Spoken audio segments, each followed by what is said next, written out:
From grace to grace. Yes, sir. There are about 92 of people here today. I don't know. Before this day expire, that grace will locate you. Before we say the last amen of today, that grace will locate you. Second Samuel chapter 4 verse 4. I'm going to tell you a brief story of a particular person. Then I'll be running off with that story. And Jonathan Saul's son had a son that was lame on his feet. Jonathan was a friend of a man called David and a son to a man called Saul, and had a son called Mephibosheth.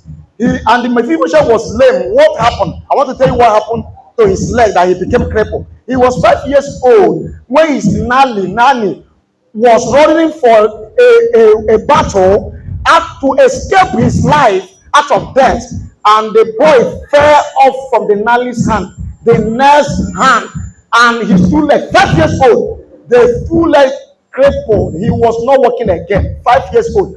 And they took that boy out of his country, out of his family, to a place called Lodebar. Lodebar is a place of forgetfulness, a place where nobody remembers you, yes, a place of no hope. Yes, that is the meaning of Lodebar.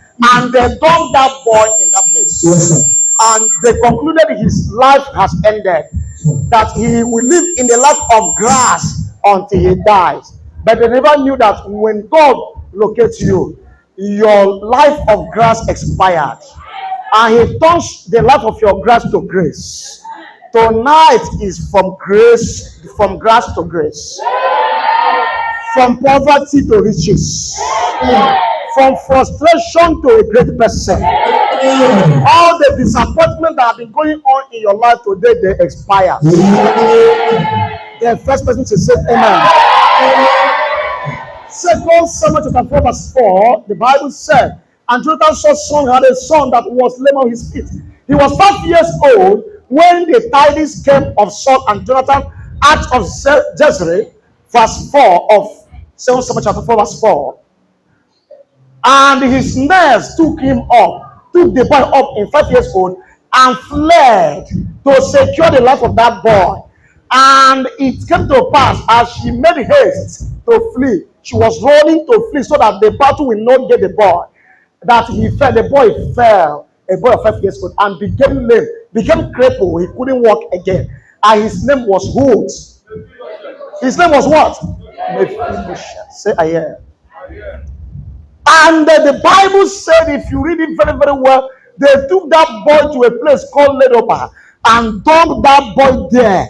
And they conclude that that boy will not mount to anything in life. They concluded, amen, that boy will not mount to anything again in life, that he has been crippled. And they took him away from the father's house. The father was one of the richest people on earth in those days, because Saul was a king with money, with riches, and Jonathan was also rich.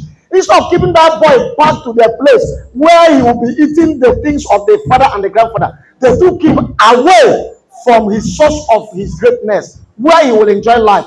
And somebody called Ziba, the servant of this grandfather, occupied the position of Mephibosheth in the grandfather's house.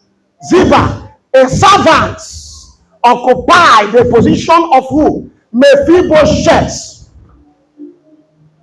He took over the position of that boy. He took over. Take care of that child. He took over the position of Mephibosheth, Ziba, a servant.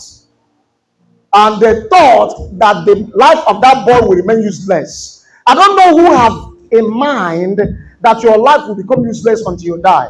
Today, that error, I correct it.